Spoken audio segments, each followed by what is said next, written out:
संध्या का समय था। आसमान हल्के नारंगी रंग में रंग चुका था और हवा में ठंडक घुलने लगी थी। 15 साल की अनाया अपने गांव के पास वाले जंगल के किनारे टहल रही थी। उसे प्रकृति से बहुत प्यार था। पेड़ों की सरसराहट, पक्षियों की चहचहाहट और मिट्टी की खुशबू उसे हमेशा सुकून देती थी। लेकिन उस दिन कुछ अलग था।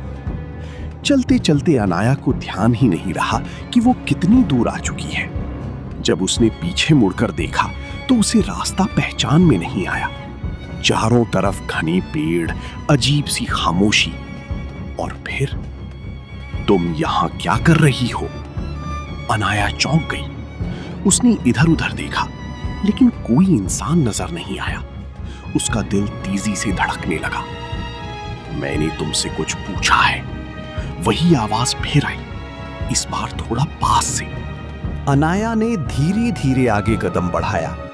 तभी उसकी नजर एक बड़े से पुराने पेड़ पर पड़ी। उसका तना थोड़ा मुड़ा हुआ था और ऐसा लग रहा था जैसे उस पर एक चेहरा बना हो। तुम बोल रहे हो? अनाया हकलाते हुए बोली। पेड़ ने हल्की सी हंसी हंसी। हाँ, मैं ही बोल रहा हूं। डरने की जरूरत नहीं है लड़की। अनाया की आंखें फैल गईं।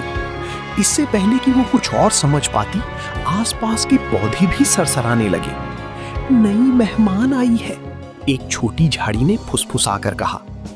काफी समय बाद कोई इंसान यहाँ आया है, एक बेल धीरे से बोली। अनाया को अब यकीन हो गया, ये कोई साधारण जंगल नहीं था। तभी पीछे से कदमों की आहट आई।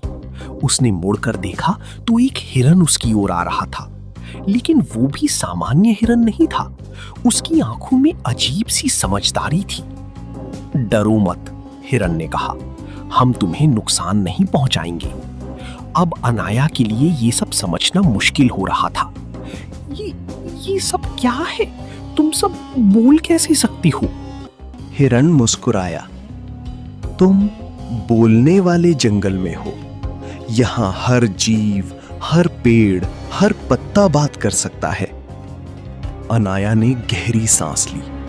डर और जिज्ञासा दोनों उसके चेहरे पर साफ दिखाई दे रहे थे। लेकिन मैं यहां कैसे आ गई?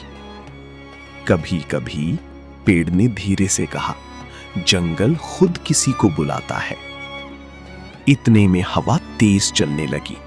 पेड़ों की शाखाएं हिलने लगी, जैसे कोई संदेश दे रही हो। हिरण ने गंभीर आवाज में कहा, हमें तुम्हारी मदद चाहिए अनाया। अनाया चौंक गई। मेरी? लेकिन मैं तो बस एक लड़की हूं। तुम सोचती हो कि तुम बस एक लड़की हो, हिरण बोला, लेकिन हमारे राजा का मानना है कि तुम ही हमें बचा सकती हो। राजा?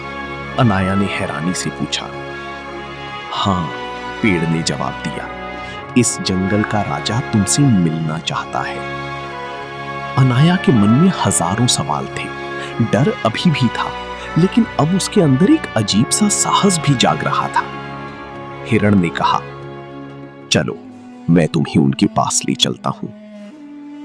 अनाया ने एक पल सोचा, फिर धीरे से सिर हिला दिया और इसी तरह वो उस रहस्यमयी जंगल के और भी गहरे हिस्से की ओर बढ़ने लगी, जहां उसका सामना होने वाला था एक ऐसे सच से जो उसकी जिंदगी हमेशा के लिए बदल देगा। जंगल अब पहले से भी ज्यादा घना हो चुका था। ऊंचे ऊंचे पेड़ों की शाखाएं आपस में इतनी उलझी हुई थीं कि आसमान मुश्किल से ही दिखाई दे रहा था। अनाया धीरे धीरे हिरण के पीछे चल रही थी। हर कदम के साथ उसका दिल तेज धड़क रहा था।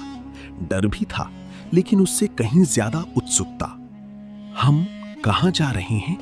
अनाया ने धीरे से पूछा। राजमहल, हिरण ने जवाब दिया, जहां हमारे राजा रहते हैं। जंगल में राजमहल? अनाया को यकीन नहीं हो रहा था। हिरण हल्का सा मुस्कुराया। ये कोई साधारण जंगल नहीं है अनाया। कुछ ही देर में पेड़ों के बीच से एक हल्की सुनहरी रोशनी झलकने लगी। जैसे जैसे वे आगे बढ़ी, वो रोशनी तेज होती गई। अचानक पेड़ हटने लगी और सामने का दृश्य देखकर अनाया की सांस थम गई। उसके सामने एक विशाल चमकता हुआ महल था, लेकिन पत्थरों का नहीं, वो पूरी तरह पेड़ों, बीलों और फूलों से बना हुआ था। दीवारों पर चमकीले पत्ते ऐसे जगमगा रहे थे जैसे उनमें खुद रोशनी हो। ये तो जादू जैसा है, अनाया बुदबुदाई। ये हमारे जंगल की आत्मा है, हिरण ने कहा, और इसी की रक्षा करना हमारा कर्तव्य है। महल के दरवाजे अपने आप खुल गए। अंदर कदम रखते ही ठंडी सुगंधित हवा ने अनाया का स्वागत किया। चारों ओर अलग अलग जानवर खड़े थे, हाथी, खरगोश, पक्षी, सब शांत लेकिन सतर्क। महल के बीचों बीच एक ऊंचा सा मंच था और उस पर बैठा था जंगल का राजा। वो एक विशाल शेर था। उसकी आयाल सोने की तरह चमक रही थी और आंखों में गहराई थी, जैसे वो सब कुछ देख सकता हो। अनाया ठिठक गई। आओ अनाया, शेर की गूंजती हुई आवाज पूरे महल में फैल गई। हम तुम्हारा इंतजार कर रहे थे। अनाया धीरे धीरे आगे बढ़ी। आप मुझे जानते हैं? हाँ, राजा ने कहा, हम बहुत समय से तुम्हें देख रहे हैं। तुम्हारा दिल साफ है और तुम प्रकृति को समझती हो। अनाया ने हिम्मत जुटाई। लेकिन आपने मुझे यहां क्यों बुलाया? महल में एक पल के लिए सन्नाटा छा गया। फिर राजा ने गंभीर स्वर में कहा, क्योंकि हमारा घर खतरे में है। अनाया की भौहें सिकुड़ गईं। खतरा? कैसा खतरा? राजा ने अपनी आंखें बंद की और तभी महल के बीच हवा में एक दृश्य उभर आया, जैसे कोई जादुई पर्दा हो। अनया ने देखा, कुछ इंसान बड़े बड़े मशीनों के साथ जंगल की ओर बढ़ रहे थे। पेड़ काटे जा रहे थे, जमीन खोदी जा रही थी और जानवर डर कर भाग रहे थे। ये लोग? अनया के मुंह से निकला। इंसान, राजा ने कहा, तुम्हारी ही दुनिया के लोग। वे इस जंगल को खत्म करना चाहते हैं ताकि यहां एक बड़ा शहर बना सके। अनया का दिल बैठ गया। लेकिन ये तो गलत है। हमें पता है, राजा ने शांत लेकिन भारी आवाज में कहा, लेकिन हम सीधे उनसे लड़ नहीं सकते। इस जंगल के नियम हमें इंसानों को नुकसान पहुंचाने की अनुमति नहीं देते। तो फिर मैं क्या कर सकती हूं? अनया ने पूछा। राजा ने उसकी ओर देखा, गहरी उम्मीद भरी नजरों से। तुम इंसानों की दुनिया से आई हो। तुम उनकी भाषा, उनके नियम, उनकी सोच समझती हो। केवल तुम ही उन्हें रोक सकती हो। अनया कुछ पल चुप रही। ये सब उसके लिए बहुत बड़ा था। अगर मैं असफल हो गई तो? राजा ने हल्की मुस्कान दी। तो ये जंगल हमेशा के लिए खत्म हो जाएगा। अनया के हाथ ठंडे पड़ गए। उसी समय एक छोटा सा पक्षी उड़कर उसके कंधे पर आ बैठा। हम तुम्हारे साथ हैं, उसने चहकते हुए कहा। हिरण भी आगे बढ़ा। तुम अकेली नहीं हो। अनया ने चारों तरफ देखा। हर एक पेड़, हर एक जानवर उसकी ओर उम्मीद से देख रहा था। उसने गहरी सांस ली और धीरे से कहा, ठीक है, मैं कोशिश करूंगी। रात गहरी हो चुकी थी।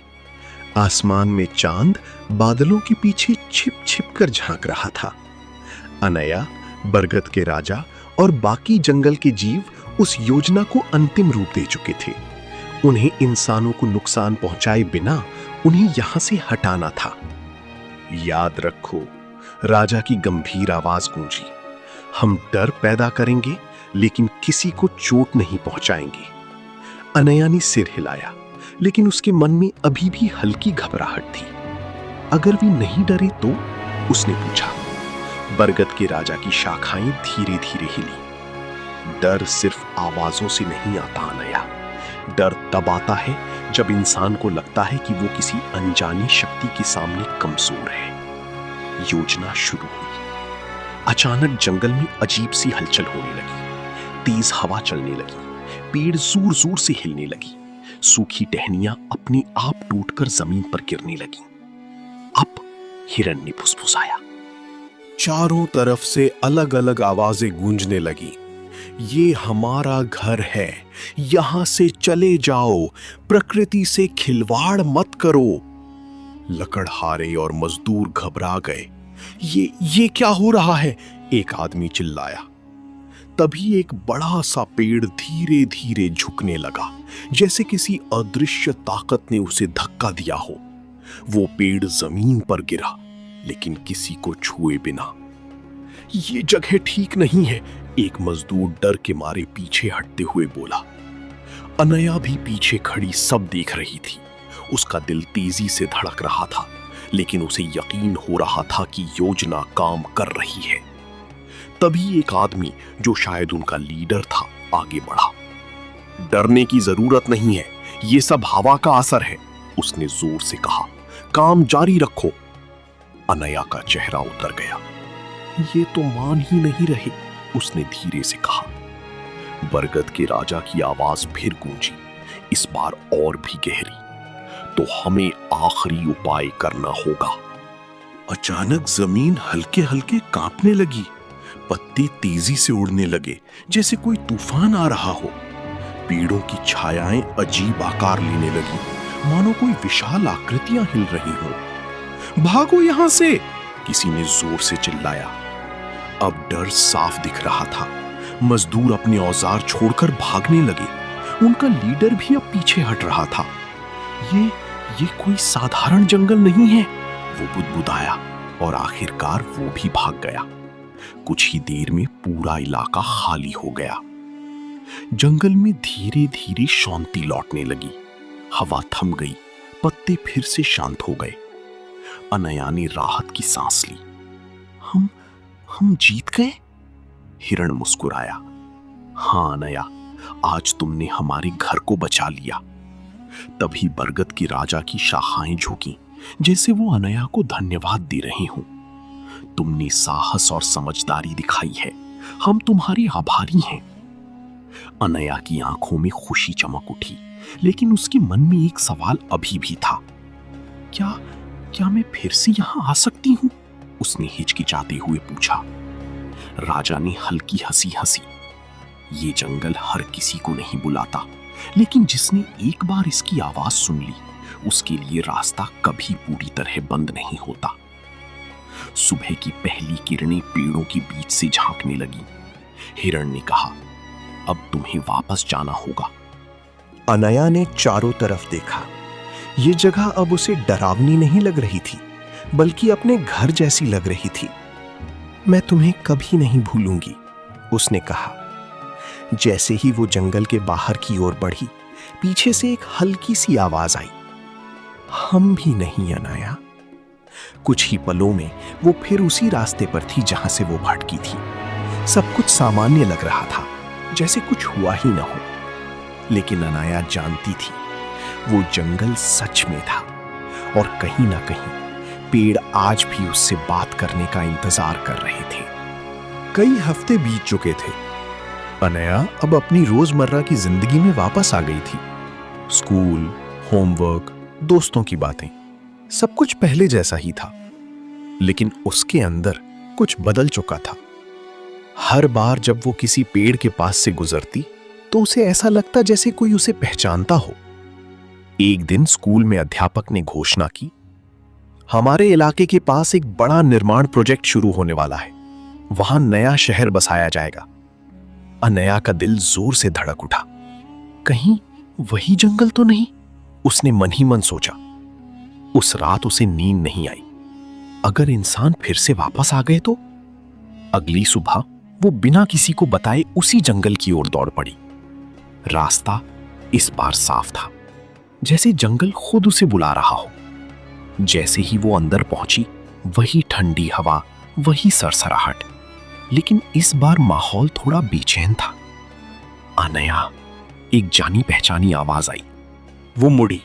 हिरण उसके सामने खड़ा था, लेकिन इस बार उसकी आंखों में चिंता थी। वे फिर से आ रहे हैं, उसने कहा। अनया ने मुट्ठी भींच ली। इस बार हम उन्हें हमेशा के लिए रोकेंगे। कुछ ही देर में वो फिर से जंगल के राजा के सामने थी। बरगद के राजा की आवाज इस बार भारी थी। हमने उन्हें एक बार डराकर भगाया, लेकिन अब वे ज्यादा ताकत के साथ लौटेंगे, तो हमें भी इस बार अलग तरीके से लड़ना होगा, अनया ने दृढ़ता से कहा। कैसे? हिरण ने पूछा। अनया की आंखों में आत्मविश्वास चमका, डर से नहीं, सच्चाई से। अगले कुछ दिनों में अनया ने एक नई योजना बनाई। वो गांव और शहर के लोगों से मिली। उसने बच्चों को जंगल की कहानी सुनाई, पेड़ों की, जानवरों की, और उस अनदेखी दुनिया की जो इंसानों की वजह से खत्म हो सकती थी। कुछ लोग हंसे, कुछ ने यकीन नहीं किया, लेकिन कुछ उसके साथ आ गए। धीरे धीरे एक छोटी सी मुहिम शुरू हो गई, जंगल बचाओ। लोगों ने पोस्टर बनाए, सोशल मीडिया पर अभियान चलाया, अधिकारियों को चिट्ठियां लिखी, और आखिरकार वो दिन आ गया। सरकार ने उस प्रोजेक्ट को रोकने का फैसला लिया। जंगल बच गया, हमेशा के लिए। उस शाम अनया फिर से जंगल में गई। इस बार माहौल अलग था, खुशी, शांति और गर्व से भरा हुआ। तुमने कर दिखाया, हिरन ने मुस्कुराते हुए कहा। बरगद के राजा की शाखाएं धीरे धीरे झुकी। तुमने हमें सिर्फ आज के लिए नहीं, बल्कि आने वाले समय के लिए बचाया है। अनया की आंखों में आंसू आ गए। मैंने कुछ नहीं किया, बस लोगों को सच्चाई दिखाई। यही सबसे बड़ी ताकत होती है, राजा ने कहा। हवा में हल्की सी चमक फैली, पेड़ों के पत्ते सुनहरे होने लगे, जैसे जंगल उसे आशीर्वाद दे रहा हो। अब समय आ गया है, राजा की आवाज आई, कि तुम अपनी दुनिया में वापस जाओ और वहां भी प्रकृति की रक्षा करो। अनया ने धीरे से सिर हिलाया। जाते जाते उसने आखिरी बार पीछे मुड़कर देखा। पेड़, जानवर सब उसे देख रहे थे, और इस बार उसे साफ साफ सुनाई दिया, तुम हमेशा हमारी दोस्त रहोगी। अनया मुस्कुराई और बाहर चली गई। उस दिन के बाद उसने एक वादा किया, जहां भी होगी प्रकृति की आवाज बनेगी। और कहते हैं, अगर कभी आप उस जंगल के पास जाएं और ध्यान से सुनें, तो पत्तों की सरसराहट में आज भी एक आवाज आती है। धन्यवाद अनया।